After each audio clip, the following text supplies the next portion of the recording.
You know me, Michelle Silva, and I have the honor of introducing our two guests this evening, and they are Danielle LeBlang and also Mike Sannella. I'll talk 2 seconds about Mike first. He is currently on the City Council of San Marcos since 2022, so he's here to endorse Danielle. And Danielle is a mom of 2 young children. She's a licensed attorney, a volunteer in our community, and a small business investor. She received her JD in 2005 from John Marshall Law School in Chicago. Chicago girl, yeah. And she worked as a litigation attorney in Chicago and New York City. Easy jobs, right? Yeah. So Danielle and her husband Terry, they moved to San Marcos in 2016 to be closer to family.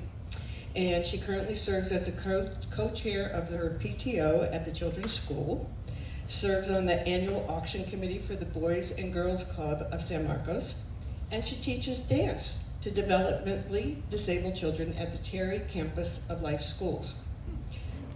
Let's give a warm Palomar Estates East welcome to Danielle and Mike.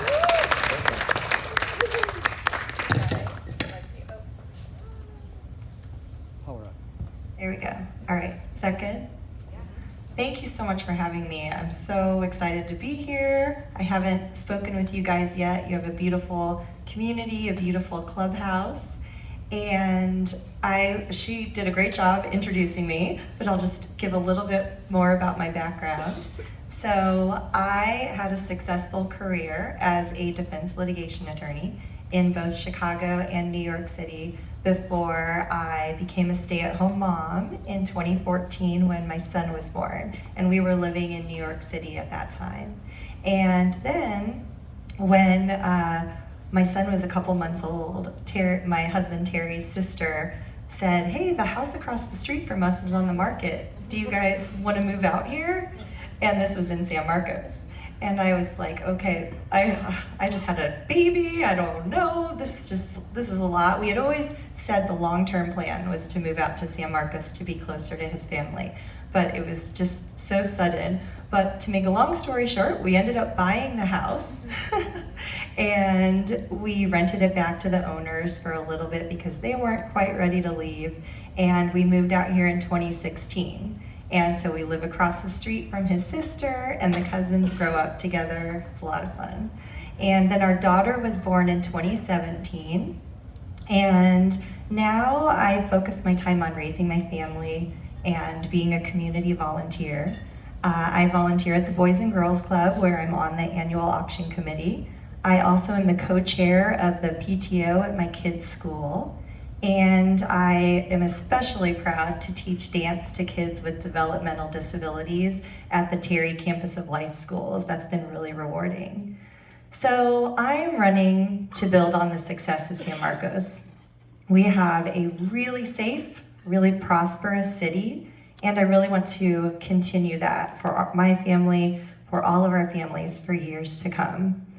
And some of the things I'm really passionate about are public safety. I'm actually endorsed by the Deputy Sheriff's Association, and I'm really proud of that endorsement. They trust that I will keep our community safe and do everything we need for that. I also want to focus on building small businesses and bringing quality businesses here. My husband and I are actually small business investors. I don't know if any of you have been to My Yard Live. So we invested in them during the pandemic to help them survive and thrive. When they opened in 2019, we immediately knew it was such a special place. I know a rough time to open a business, right, 2019. And it was such an amazing business, and my kids loved it, and we loved it. And then when the pandemic hit, we reached out to them because we had become close with the owners, and they actually tried to talk us out of investing in them. And we said, no, we're not doing this to make money, we're doing this because you guys can't leave us. So I really want to build more businesses like that and make it more streamlined for small businesses to open, and make sure that at the city council level that we are the reason that businesses like that thrive and survive and not why they fail. And then I also want to work on modernizing our infrastructure and really work on making it easy to get through the city. I know, especially, I'm sure over here, you guys know, traffic is insane. San Marcos Boulevard, Rancho Santa Fe, this is a tough area. So there are things we can do to modernize our infrastructure, modernize our traffic signals, and I want to prioritize those things. I'm also endorsed by Mayor Rebecca Jones. I'm endorsed by Council Member Mike Sannella, Council Member Ed Musgrove, and I mentioned the Deputy Sheriff's Association, and I have a lot of other endorsements on my website. I won't bore you with the long list. But I would really love your support, and I'm really excited about this opportunity at this stage in my life, and I think it's the perfect thing for me, and I just love this city, and I want to make sure it's a really amazing city for years to come. So I'd love to answer your questions. I'm sure you have some questions. And Mike is here as well. He can answer I'll let him say a few words, and then he can answer any questions you have about things that might be going on the council right now, that maybe some initiatives that the council has passed, things like that. Anything that you want to know about there that I probably don't know the really gritty details about. He can help you with those. And then I can answer, obviously, any other questions you want to. Do you want to talk, Brett? Sure, just a minute. I don't want to take away from you, Danielle, but well, thank you all for having me. I have not been in this room for a while, but some of you might recognize me from back in my water board days. Does anybody remember the years coming up here? I served on the water board for 8 years. Oddly enough, I live right across San Marcos Boulevard in the Laurels community. I've been there for 20 years, but the way that our city council district lines are drawn, this is District 3, where Danielle's running, and I represent District 2. So you can't, I'm not even on the ballot this year. I'm in the middle of a 4-year term, so I'm 2 years into a 4-year term. But you couldn't vote for me even if I was on the ballot. So I just wanted to let everybody know. I am here fully supporting both Danielle and Erik. Erik took my spot on the water board. He's actually at Vallecitos Water right now at a board meeting, and then that meeting hopefully won't run too long. He's going to try to race over here and spend a couple minutes with you before we close up. Hopefully he'll be able to make it, but it all depends on what the agenda looks like tonight. Erik's doing a phenomenal job though on the water district. I really hope you get a chance to meet with him. We really need Danielle to come join us on the council. I can't stress enough how important it is that we have folks who are public safety minded and endorsed by our sheriffs. The core city services that we deal with are public safety, parks and rec, road infrastructure, that type of stuff, budgets, being fiscally conservative and responsible with all of your tax dollars. And there's folks in our community who have other agendas. They want us to take on issues that are kind of more broader national issues, and they come to our council meetings, every single meeting that we have, and they push us, just recently, I'll give you a good example. They push us to pass a ceasefire resolution and a pro-Palestine resolution in the Middle East. And I try to be nice when I'm up there, but I'm thinking to myself, if the President of the United States and the United Nations and all the other countries of the world can't bring peace to the Middle East, how is the city of San Marcos going to make a difference? And really, should we be spending our time and resources on that kind of stuff, right? But believe me, there is some folks in our community that want us to focus on things that are outside of the core city services. And so Danielle is focused, just like Mayor Jones and myself and Ed Musgrove, on the core city services, and that's very important. Again, this is about Danielle tonight, so I don't want to go too long, but I certainly will answer any questions that you have, and then Danielle can also speak to her vision as well, so she can talk about what she's going to do when she's on the council. Okay, so shoot away. Yes? So I was reading I was reading on the propositions that it said we were talking about a 1 cent tax. But when you look further into the verbiage, it turns into a 1% tax. And I realize that 1 cent is 1% of $1, but if you're buying something for $1,000, you're not paying 1 cent on that purchase. So it seems it's confusing to me why they call it a 1 cent tax when it turns into going from like 7.5% to 8.5%. Yeah. Could Yeah. give some information? Yeah, it's probably not the best wording. When they use the word 1 cent tax, they mean 1 cent on the dollar. So currently our sales tax is 7.75%, or 7.75 cents on the dollar. And so the proposal would take that to 8.75 cents or percent. And so it's a 1% increase or a 1 penny increase per dollar. And so so you can do the math. If you spend $100, then it's $8.75 is what would be the total tax on taxable items. But keep in mind, groceries and a lot of other items are taxable. So it's not on everything that you purchase. And to give you a little background on Prop Q, or Measure Q, about 10, 12 years ago, about half the cities in the county went through and they raised their sales tax to somewhere between 8.25 and 8.75. Vista, about half. I think there's 22-ish cities in the county. About half of them raised their sales tax already, and San Marcos has been holding out for as long as we could. Our sales tax is the same. It's the baseline state sales tax, the lowest in the state. And we try, and there's a lot of fiscally conservative-minded people on the council, and we like it that way. However, we've held out as long as we can, and we're getting to the point with inflation. The city buys stuff just like we do. We buy vehicles, we pay for electricity, we buy fuel. We have to pay for labor. Everything, costs are going up and up and up, and costs are going up higher now and faster now than ever before. And so we just can't keep up with the inflation. And there's a lot of other factors in there. That there's a lot of reasons why San Marcos doesn't get as much revenue that we should from property taxes and sales taxes. But essentially for me, it's all about the inflation. And so we have to keep up with it. So that's why I'm supporting Measure Q. I hope that you will too. I do think that it's necessary for our city, and so hopefully you'll vote for it. But did that answer your question a little bit? Okay. Any other questions about Q or anything else? What are our top crime areas? Do we have big drug problems here, or do we have violent crimes? So the question was, what's kind of the crime situation in San Marcos? And it's interesting because we are a very safe city, which is the good thing. In the county, if you look at crime statistics, we're the second safest city in all of San Diego, just behind Poway, which is great, right? But that doesn't mean that there's no crime at all.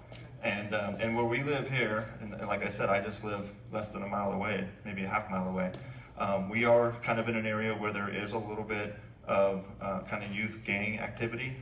Our sheriff's folks don't consider them like hardcore gang members for the most part. They actually call them kind of youth gangs, like kind of starter gangs.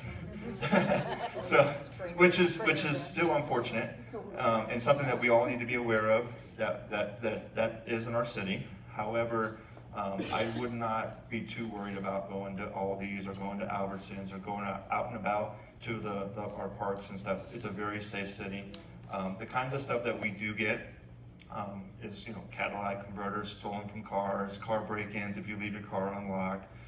It's more of that kind of stuff, minor property crime versus violent crime, which is also a good thing. Just two quick things. Do you know what our average response time is? Oh, that's okay. You had the response time question. Yeah, we've been running the studies on our fire. We have a phenomenal fire department, by the way, and they're class 1. They're the highest rated fire department that you could have in all the entire state of California, and they're phenomenal. Our average response time is about 5.5 to 6 minutes, depending on what else is going on in the community. And we have been studying this quite formally, because part of what we're going to do with Prop Q dollars is use it to build a 5th fire station if it does pass. And so that's one of the other things that's probably top 3 priorities for Prop Q. And that's why the firefighters are supporting it. So I don't know if you've seen them out there waving signs and knocking on doors. I don't think they come into the mobile home communities, but they have been out there knocking on doors as well. So that response time will even improve after we build that 5th fire station.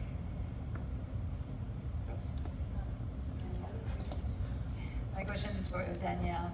Danielle, I like that you have a law degree background because I think that would be very useful to, for the question that I have.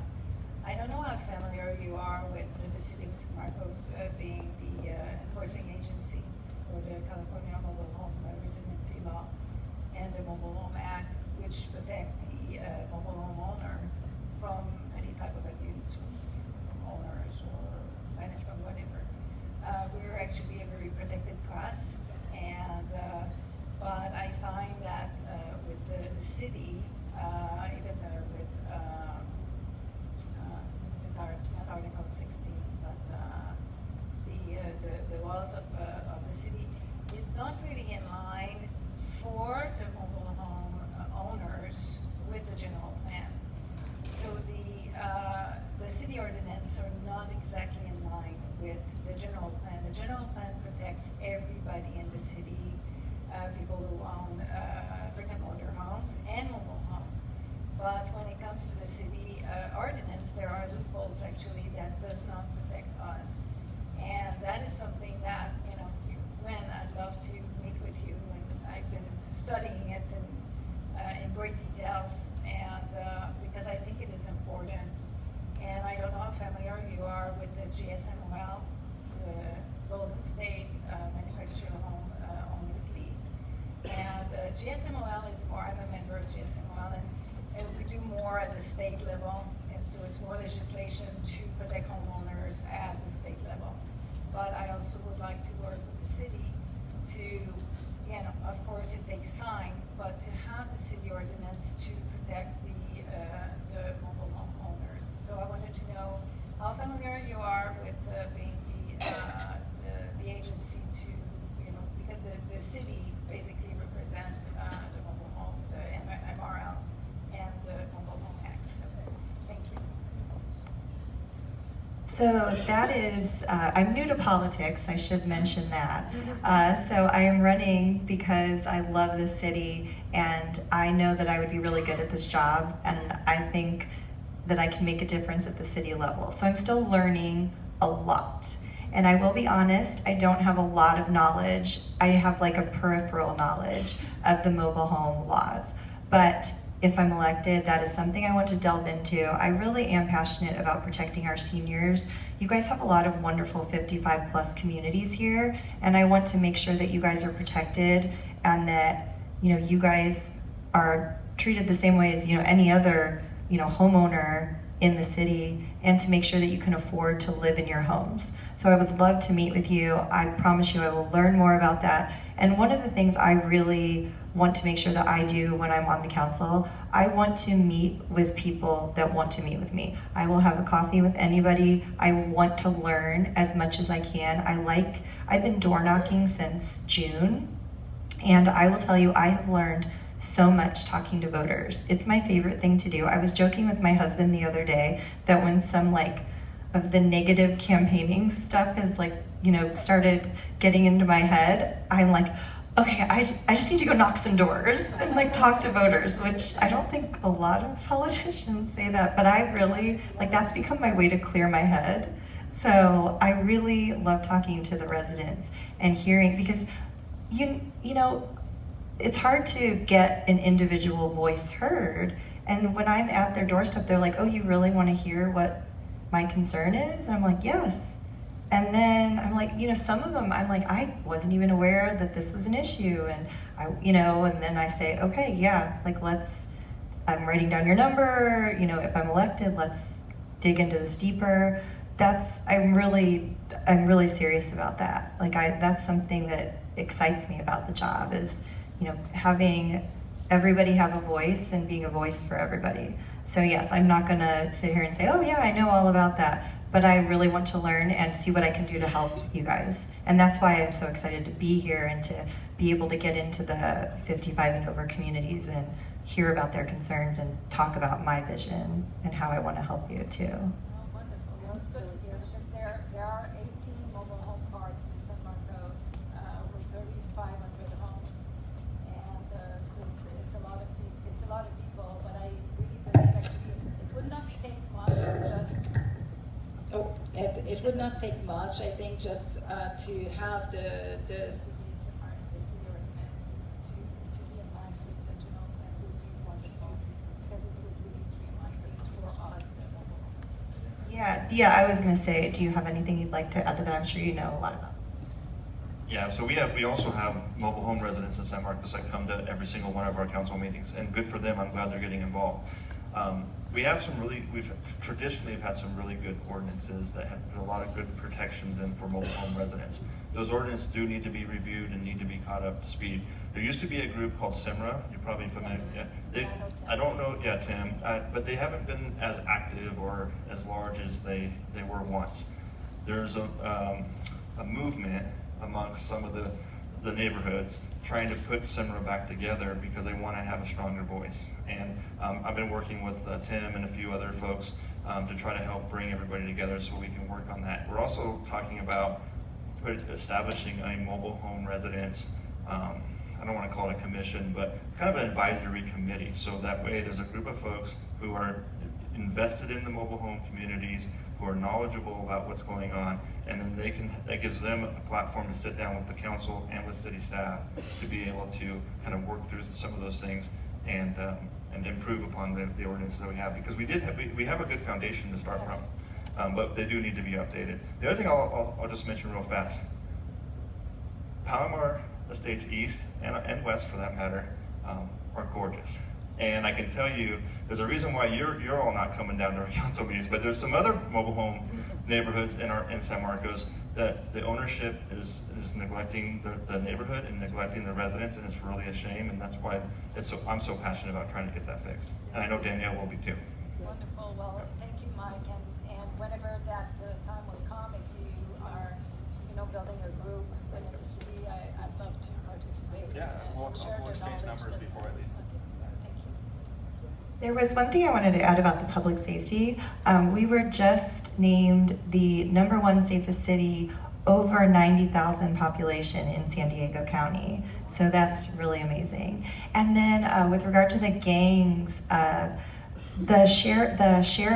Deputy Sheriff's Association, the Vista chapter and then the Vista Station and San Marcos Station recently did a really amazing program. It was the pilot program, and it is, what's the name of that again? Do you remember the name of it? Well, it's this, I forget the name, it was like an acronym. It's basically aimed at kids 9 through 15. Respect, yes. It's aimed at kids 9 through 15, and it's a course that's once a week, and I think it's a 10-week course, 8 or 10 weeks, and they graduate at the end. It's actually going on right now. And they had the whole thing filled within the first day of signups. So they will do more. But basically each week there is a different lesson. And they have different city officials come out and speak, all different types of people, but they make it fun. They provide dinner to different restaurants, donated food for each week, and it's all aimed at giving them education on how to not fall into the gang lifestyle, but in a fun way. So making it educational, but fun and exciting so that they want to do it. Mike, have you heard how that's going? I know it started and it's ongoing right now. Have you heard any updates on how it's going? Yeah. It's a great program, and it's really geared to trying to save kids before they get too far down the wrong path. And so that's always just a great thing to do. We have not received an update for this year's group, but they've been doing this now for in a different version than Respect. Respect's brand new, but they had a different version of it in prior years, and we've done graduations for those kids that have graduated from there, and they're really truly creating miracles. They're taking kids who have in some cases no parents at home, maybe one parent, but some cases none. And they're heading down the wrong road towards drugs and gangs and crime and all those things that we don't want the kids to do. And they're giving them real, true, healthy mentorship, athletic, opportunities to play some sports and be around kids that are going to go to college and help them get college scholarships and get them back on the right track. And then those relationships with those kids and those deputies they go on for years and years. They stay in touch with those kids even when they become adults, and so it's just a great program. Yes.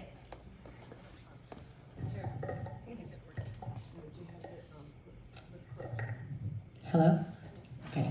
Hi, thanks both of you for coming tonight, Mike and Danielle. This question is actually more towards Mike. Okay. Regarding Proposition Q, the 1% increase. So I know it's a complex issue as far as the growth and all that.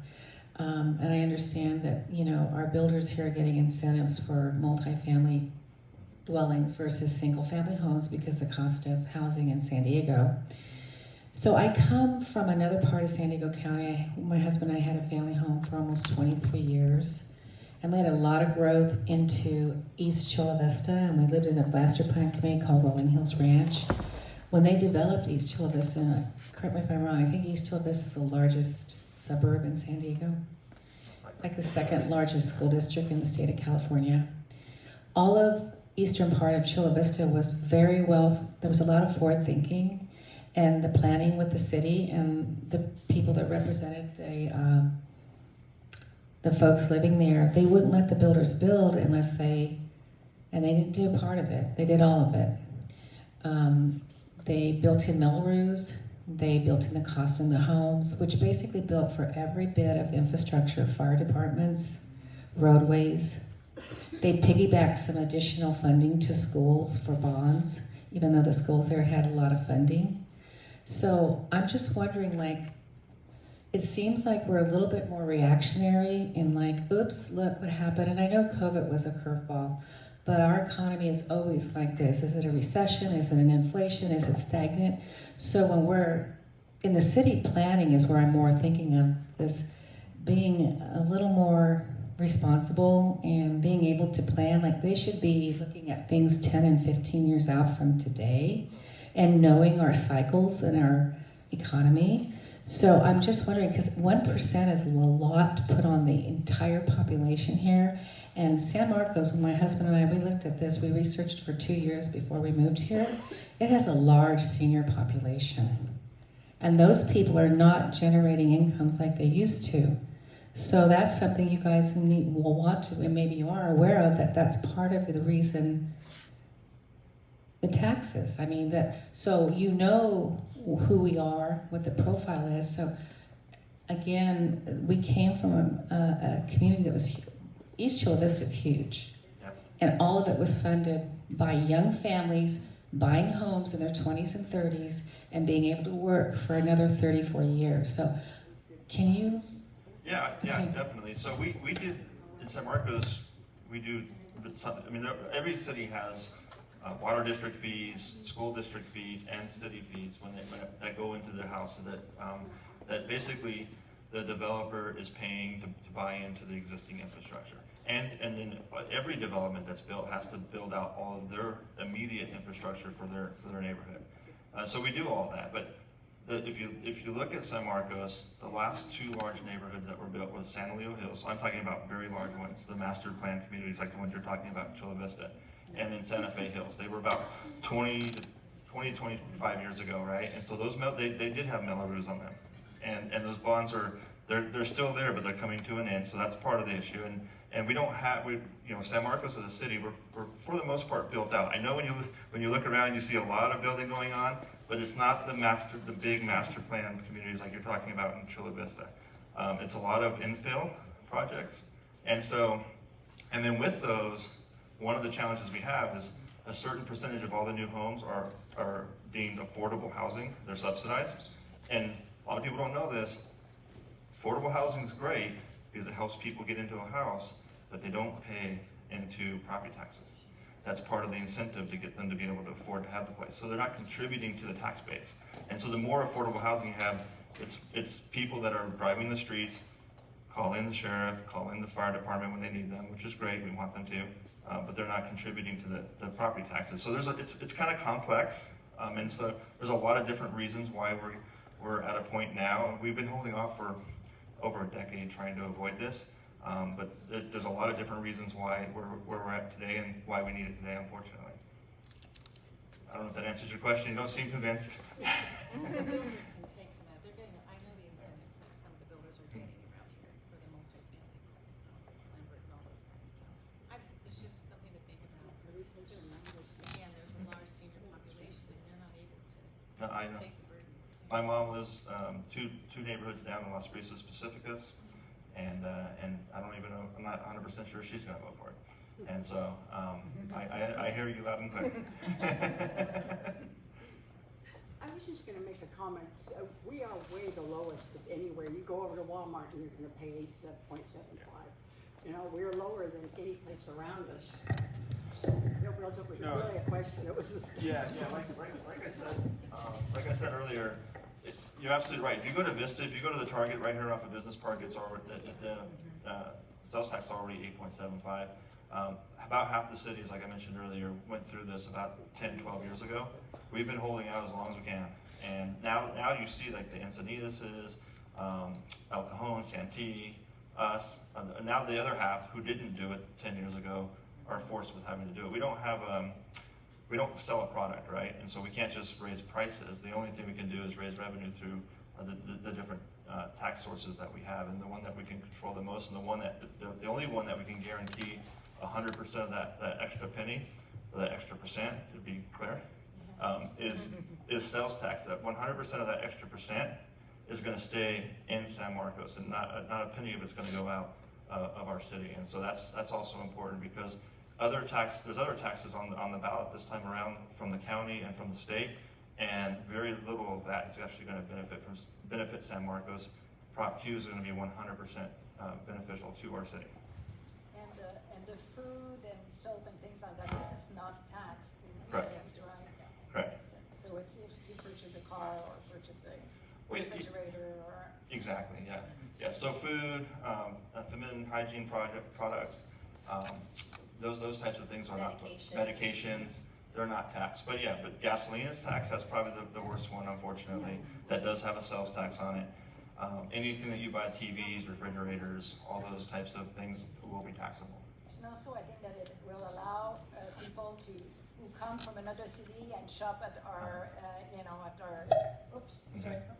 For people who shop, who come from other cities and they go and buy refrigerators, they go to a Home Depot, then they will also pay that 1% into this tax that will stay in San Marcos.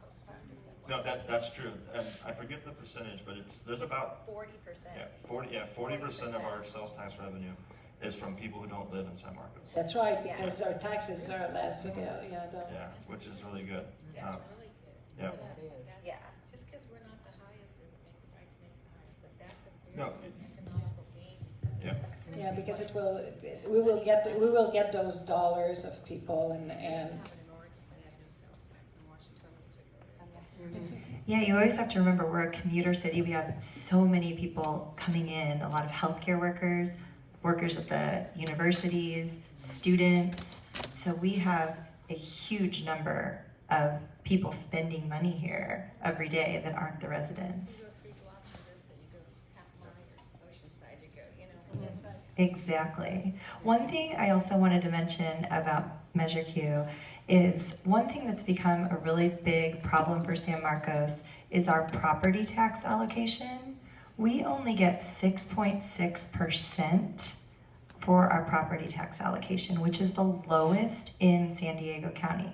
And just in comparison, Coronado on the other end gets around 32%. How do you change that? Yeah, so that was part of Prop 13, which was set back in the 70s when we were just a little farm town. And so, we would love to try to explore some ways to change that, but it will be very difficult. But that is something that, as we have continued to grow, it's put a lot of pressure on us. And as Mike mentioned, we don't get sales tax from property tax from affordable housing, or from the universities, or from the healthcare facilities, things like that. So think about all of that we have that we're not getting any money. So that's a big challenge for us. And it's just, kind of whittled away at everything and become very hard. Well, that would be nice to do something to keep them somewhere. That's funny. I don't know what would need to be done, but that would be great. And Prop 13, I'm 49 years old, so Prop 13, I was very young when it went through. But the way it's been explained to me is that when Prop 13 was passed and the state was going through how they were going to divvy up, the sales tax piece of it, the property tax piece of it, it was based off the current community's needs from an infrastructure standpoint, from their population, and all of those things. And at that time, San Marcos, there was probably more chickens in San Marcos than there were people back then, right? And so, so we got a really small percentage. In order to correct it, it's a pie, right? And everybody has a slice of that pie. And some people have a bigger slice, some people have a smaller slice. Well, in order for San Marcos to get a bigger slice, somebody else has to agree to take a smaller slice. And I can tell you that nobody's going to do that, right? So that's where the challenge lies. And so it's going to be very difficult to change. We may just be stuck with it forever, unfortunately. You mentioned traffic management.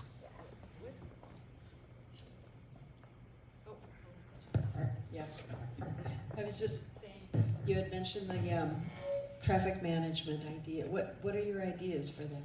So some of the things we can do are we can make the use of smart signaling and do a lot of updating for our traffic signals.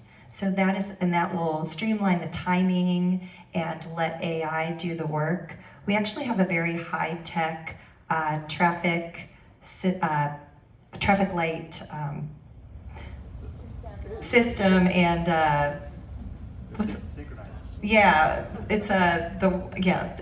there's another word that's like stuck, but yes, we have a very modernized, we have the potential to be able to modernize everything.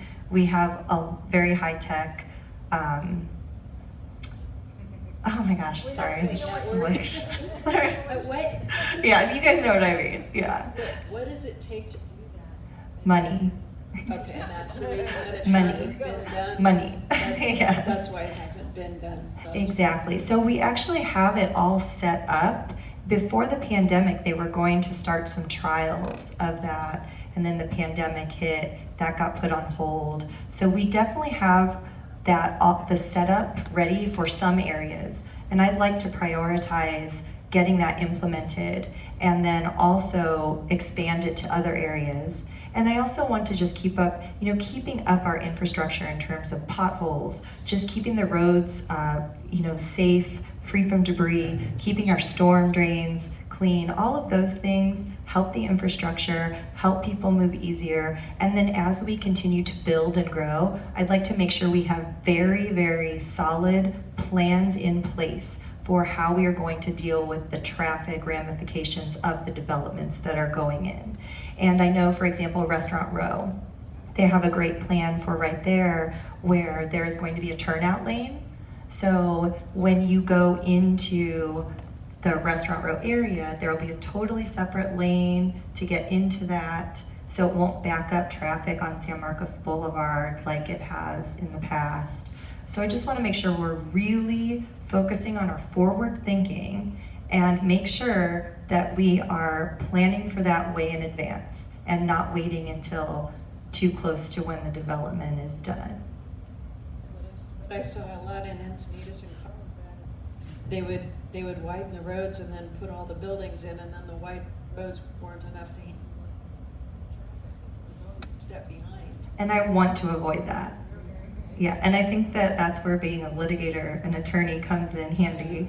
I can visualize these things and analyze these things and help, look at these things and say, okay, is this enough? Should we do more? I used to drive 6 miles to get to work each way, and I went through more than 20 between stoplights and stops. There were more than 20 stops in 6 miles. Like my boss said, there's just no intelligence built in the system. Now my boss is actually on the city council running for mayor now. Oh my gosh. We'll see what he does. Oh, that's amazing. Yeah. Yeah. There's nothing more frustrating than that, and I want to avoid that. Yeah. artificial intelligence can do so much of that work. Let's let it do that, you know? Yes? So I used to work in Silicon Valley in Sunnyvale, California. And instead of increasing the budget for the people, what we ended up doing is we enlisted the engineers that were in Silicon Valley. And every engineer was willing to pitch in to fix the traffic. No charge. Let's get them down here.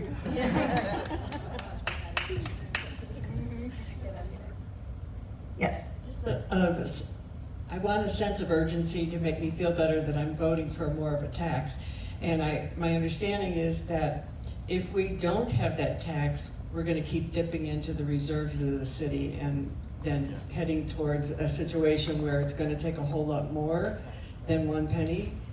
Is that correct? Yes, that is correct. Because of inflation and some of the other things that we talked about with the reduced revenue that we receive, the city's, I heard some feedback from Palomar West recently that there was folks out there saying that the city's like in dire straits. We're not in dire straits. We're very healthy financially. We have $40 million in reserves. But think about that. That's a lot of money. But for a city, it's not a ton of money. But we're healthy financially. But think about it like your own life savings, right? That $40 million is emergency fund type of situation. So once we spend it, it's gone, and we don't really have a plan or a good way to replace it, right? And so we want to have it there in case there's an emergency or something that we want to invest in that will have a return on investment so we can pay it back in a short period of time.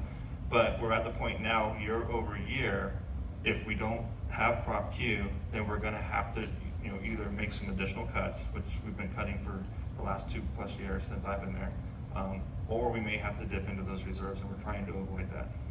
But I don't want anybody losing sleep. The city's healthy financially. Everything's fine. We have a great fire department. We have a great sheriff's department. We're investing in our infrastructure. The good news, I got some good news and bad news if you haven't heard. We're redoing Rancho Santa Fe Road here. We just started it. It desperately needs it. If you've driven on it, it's right. It desperately needs it, but why redo it? It's going to be kind of not so good. So be patient with us. Once it's done, it's going to be beautiful. But we haven't stopped investing in the key things that we need to invest in: public safety, infrastructure. We just opened a brand new park. We unveiled it, opened it just this morning, the Creekside Park. I don't know if you all heard about that. It's open. The bridges have been open for a little while because you have to get the traffic moving back and forth. But the park is now open for bicycling, for dog walking, for walking. It's a beautiful area. Highly recommend you go out there this weekend, check it out. But we haven't stopped investing in our community. We're fine financially, but we're thinking and planning for the future. Where is that? Yeah, so it's where the creek is.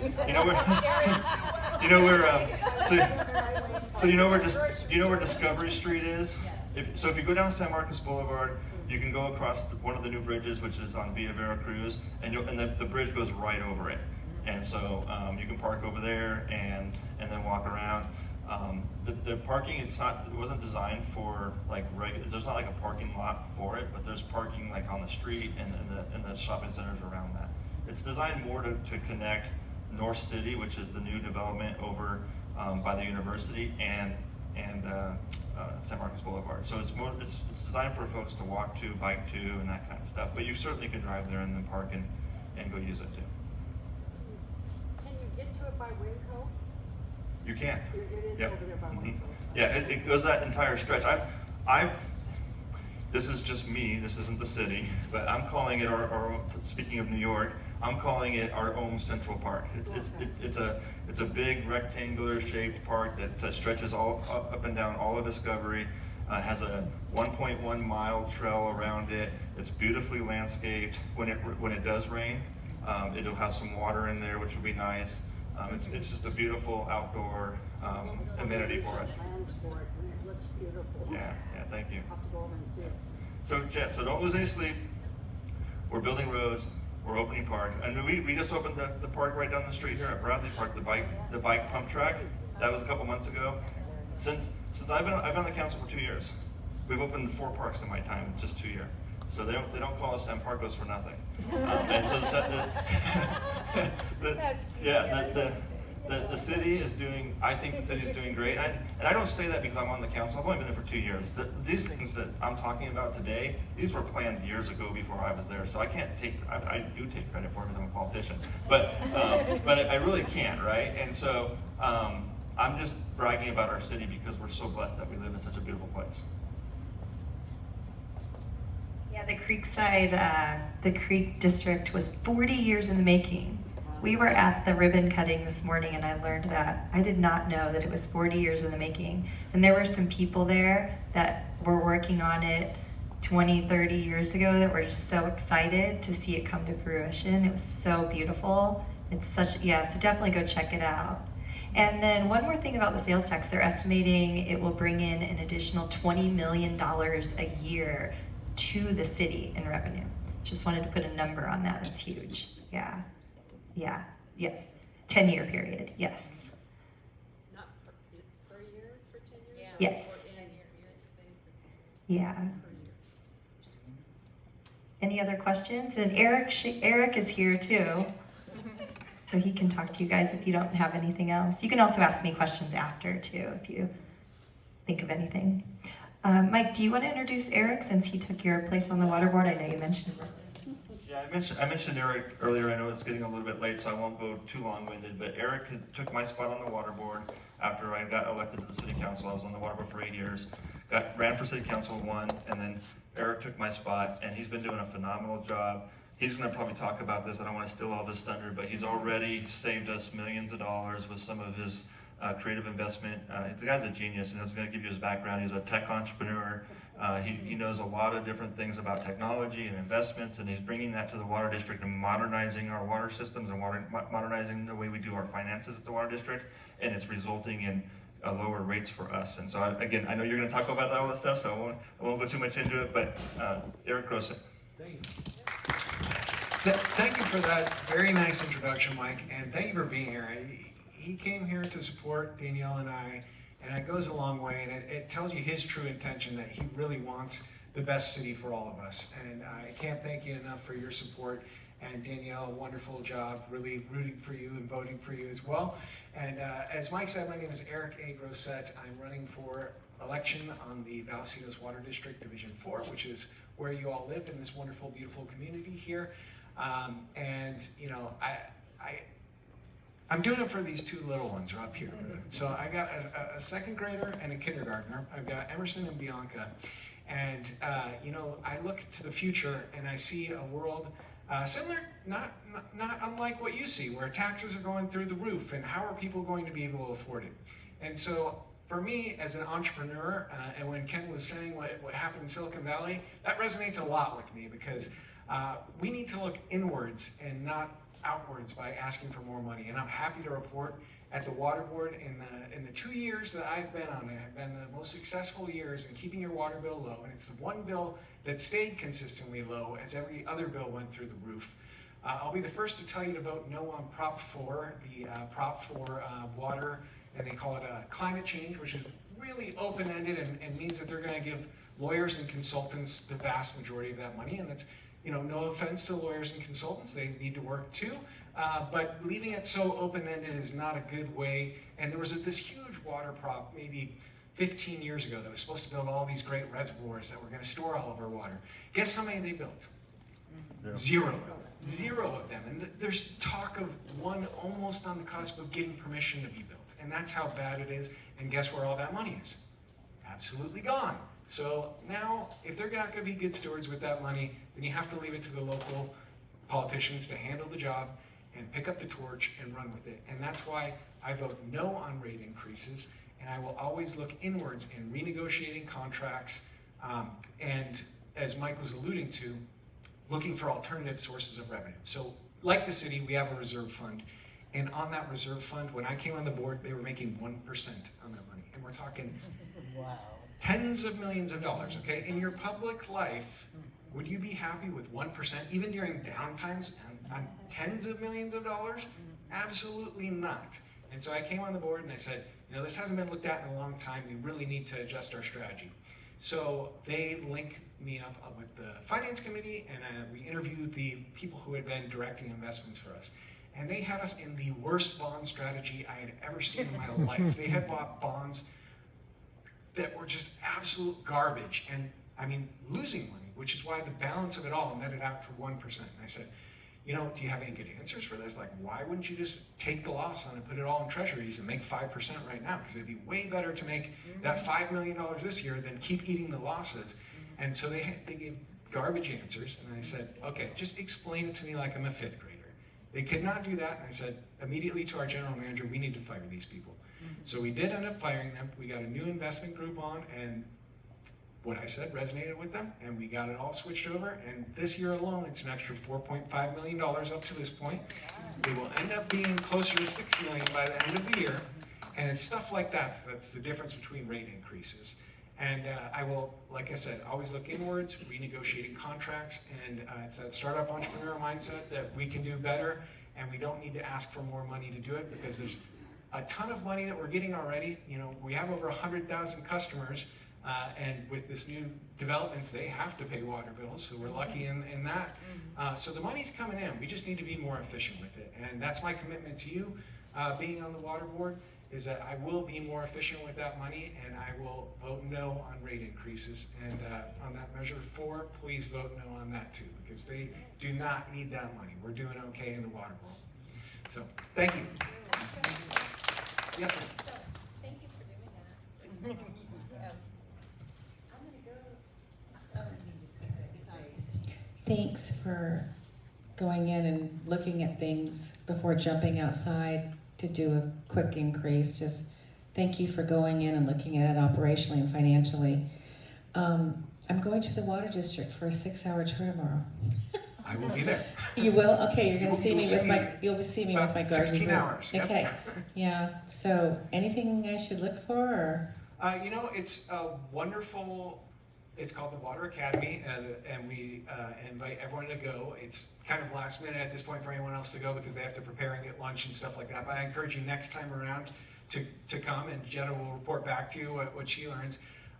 But it's a great way to find out where our water comes from, how we manage that water, infrastructure, how we clean the water, how we clean the sewage, and everything in between. And it's a super informative day. Also includes lunch, which is nice, and interaction with board members like myself as well as staff from the district. And they just do a phenomenal job with it. Usually they have a bus that takes you around, but the primary place they take you to, Meadowlark, which is a facility over here in Carlsbad where they turn the wastewater into purple pipe water, which I love, and it should stay for the irrigation in my point of view. There's a lot of people that think that that should become your drinking water. I would rather let other people in other cities test that theory out first, and we'll see how that goes for them before we do that with our water here. And I'll be the first to advocate against that until we see decades worth of material supporting that. But usually they go there, and it's a really cool thing to watch that process happen. But they're working on the facility, and one of the things I'm proud of that they're working on that facility is that they used to keep dangerous chlorine gas there, which if it got out of the tanks, acts like mustard gas from World War I. It can kill people almost instantly on contact. And we had to keep a 24/7 hazmat team, very expensive, on call too. So we swapped from that to liquid bleach, much safer. It's just like if you spill bleach on your floor, you just clean it up. And same effect of cleaning the water for the irrigation again. And we're a much safer community because of that. It's especially important to me because I live right behind Meadowlark, and my family was specifically at risk of that chlorine gas. And yeah, you'll have a lot of fun, and I encourage everyone to come out for that. Yes, Ken? PHK, 12% per year. Try it, check that out. I will, thank you. Maybe just made you a few $1 million. That's a stock tip? Yeah. Oh, okay. It's a bond fund. Yep, that's great. And Closed bond in. funds are actually a good place to be transitioning off of treasuries right now as we start this kind of climb back to lower interest rates. So I am working with the financial committee to make sure that our investment group is making those changes in a prudent manner. Yes, ma'am. Since our water board is in such good shape, is there any way that we can help those people down in Imperial Beach and Tijuana to fix that problem, even just like give them counsel or, you know, some kind of help? Because it's eventually gonna Yep, for sure. Get up here too. Well, I'm strongly advocating for them, and you know, the mayor of Coronado, Richard Bailey, is doing a great job of advocating for it himself and making sure that it becomes known that that's a public emergency, and it really is. And so recently they got some pumps turned back on, and we talk about it at kind of our more county level of how we can, you know, whether give them more money or more resources or what it takes to get that cleaned up and taken care of for a ongoing, you know, it can't be a one-time fix. It needs to be, okay, here's the resource. Let's make sure this keeps running to keep the Tijuana River sewage managed and never let this happen again. And I cannot believe that the federal level has allowed this to happen as long as it has. But our voices are only so loud, and your support and thoughts like this are super helpful. So the more that you can share it on social media, on the meetings that we do for the board, it's super helpful to hear from the public on these issues. And it gives me more emphasis in my voice in advocating for that as well.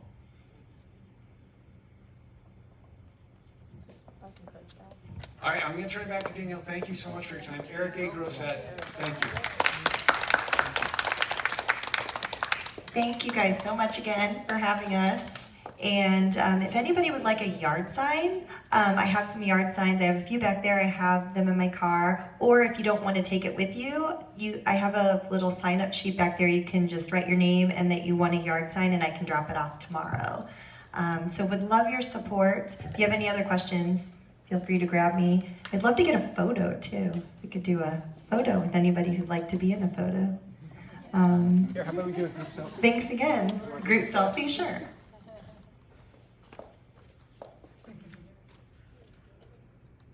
I'll make it even more wide. How about that? Should we all stand up?